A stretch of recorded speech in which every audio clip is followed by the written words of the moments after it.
kõik on nagu pidevas muutumises ja inimese sellist küpsust või omaduseni jääb ka selle pealt, kui sisse ta on võetud oma hetke siis sellisest kontseptsioonist.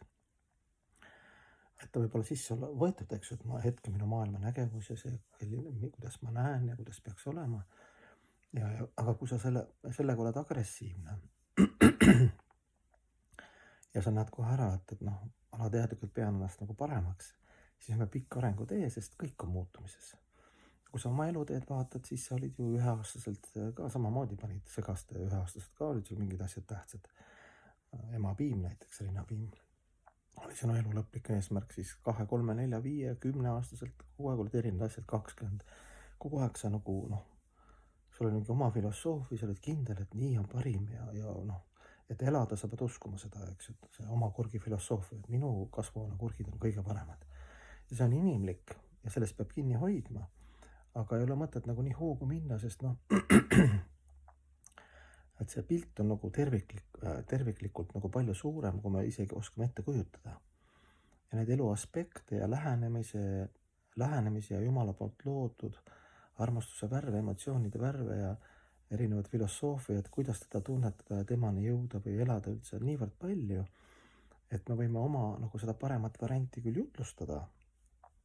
Sellisest, kui meil on nagu kaastunne, eks ju, me näeme, et see on loomulik elu osa, et kui keegi sa oled jalgratta leiutanud, keegi leiutab jalgratast, sa võid öelda, et kuule, et ma olen selle etapi läbi käinud, kus oskad viisakalt teha, sa oled tema jaoks autoriteet ja sõber, sa võid öelda, näed ratas, et siin nii, et mitte ennast paremaks pidada, sest need teadmised ka, mis meil on kõik hetkel, need on ka lihtsalt loodus meie poolt kinkinud, eks ju, täna on nii, homme võib-olla katus sõidab, ei mäleta oma nimegi. Kõik nagu möödub, aga siis see sisemine kultuur on just vaatad inimestelt, et nad iseennast ka, et täpselt samamoodi, mitte nagu teiste pealt, aga pigem enda pealt vaatad, kui fanaatiline, sentimentaalne sa oled mingitel etappidel mingi oma maailma nägevuse suhtes. Kuidas sa alateadlikult nagu see palju on. Või muusika maitse, ma olen muusik, eks ju, keegi paneb mingit justkui nagu sülti, siis ma ka nagu jõuan alateadlikult maale, et väga tubli, et ma püüan olla nagu positiivne, et muusikat pead kõik tegema, aga see on küll täielik sült. No jaa, sinu suhtes on sült, eks ju.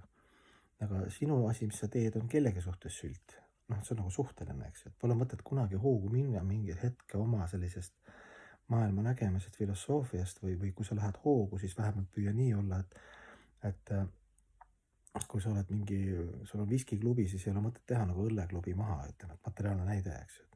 Me oleme natuke peenemad vennad või oli nagu naljapilt ka, et oli sellised aadlikud vaatasid ülevalt rõult alla, siis ütlesid, et niimoodi veinijoojad peavad ennast üleval ja teisi, kes alkoholi joovad, muid alkoholi, neid vaatavad ülevalt alla nagu aadlikud, aga alkohoolikud on kõik.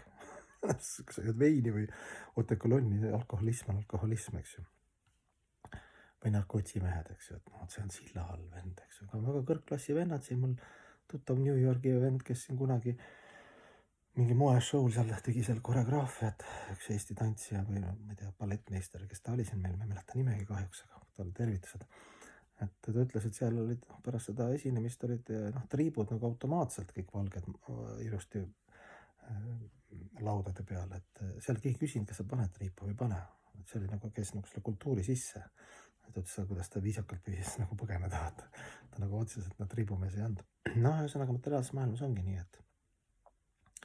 et see uhkus ajab upakile.